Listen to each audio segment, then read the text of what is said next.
with me. That we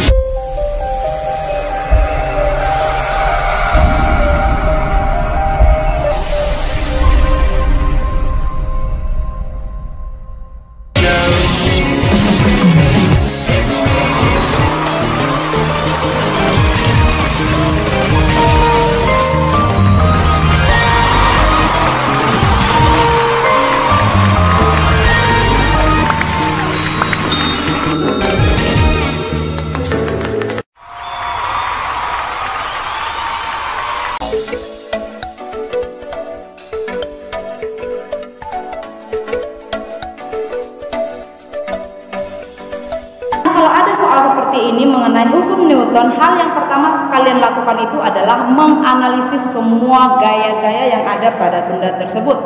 Apa aja itu gaya-gaya yang terjadi pada sebuah benda? Oke, check it out.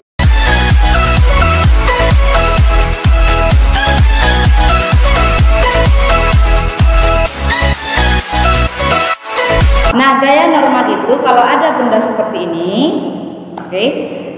Oke, ada balok di atasnya.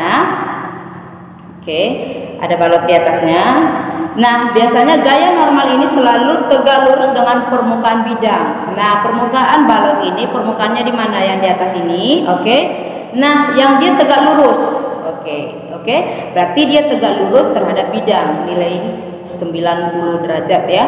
Nah, yang selanjutnya ada gaya gravitasi. Nah, gaya gravitasi itu selalu menuju pusat bumi. Nah, kalau dia permukaannya seperti ini, baloknya, berarti kita ambil dari pusat bendanya ini, ya tegak, selalu menuju pusat bumi. Nah, lain hal kalau dia bidang miring, bidang miring, kita ambil balok. Nah, dia selalu menuju pusat bumi. Nah, kita ambil dari pusat benda, dia menuju pusat bumi, bukan ke sana ya, dia menuju pusat bumi. Nah, yang selanjutnya itu ada gaya gesek. Nah, gaya gesek itu terjadi di antara dua permukaan yang bersentuhan. Nah, gaya gesek ini arahnya selalu berlawanan arah dengan arah gerak benda. Nah, misalnya kalau ini saya geser ke kanan, kalau saya geser, berarti gaya geseknya itu arahnya ke sini. Lain hal kalau gini, saya geser ke sini, berarti gaya geseknya tangan saya ini ke sana ya. Ingat, gaya gesek itu selalu berlawanan arah dengan arah gerak benda. Nah, yang selanjutnya ada lagi gaya gesek ini biasanya kalau dia di gaya gesek statis ataupun di kinetis biasanya menggunakan μs kali n. Dan mu ini adalah koefisien gesekan statis atau kinetik pada benda tersebut. Nah, n ini adalah gaya normal. Nah, kembali lagi.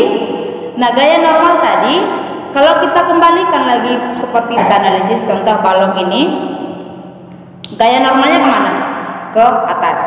Gaya gravitasinya ke bawah. Nah, di sini gayanya ini terjadi pada sumbu Y ya, sumbu Y vertikal ya. Kalian ingat, kalau dia pada benda yang diam, kalian gunakan hukum pertama Newton.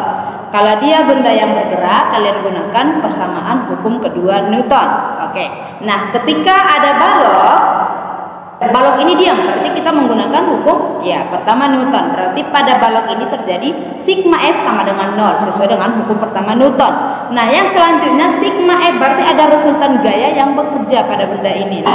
Pada balok ini tadi sigma F sama dengan 0. Gaya yang terjadi berarti kalau kita cuma menganalisis pada sumbu Y, berarti sigma F Y sama dengan 0. Kita lihat sigma F Y sama dengan 0. Nah, gaya yang terjadi pada benda ini adalah gaya normal dan gaya gravitasi. Gaya normal N, kita kompromikan aja, yang ke atasnya itu positif, yang ke bawah negatif. Maka kalau kita lihat pada sumbu Y itu ada dua gaya yang bekerja, yaitu gaya normal sama gaya berat. Berarti kita buat N positif ya karena dia ke atas. Terus W ke bawah negatif, berarti N kurang W sama dengan 0. N sama dengan yang negatif W, kita pindahkan ke ruas kanan, berarti N sama dengan W. Baru N sama dengan persamaan gravitasi itu adalah massa kali gravitasi bumi. Nah, yang selanjutnya kita balik lagi yang tadi. Gaya gesek statis Fs sama dengan mu S kali N atau Fk sama dengan mu K kali N. Nah, maka Fs nya itu menjadi mu S kali N, N nya ini kita ganti jadi N kali G. Bisa?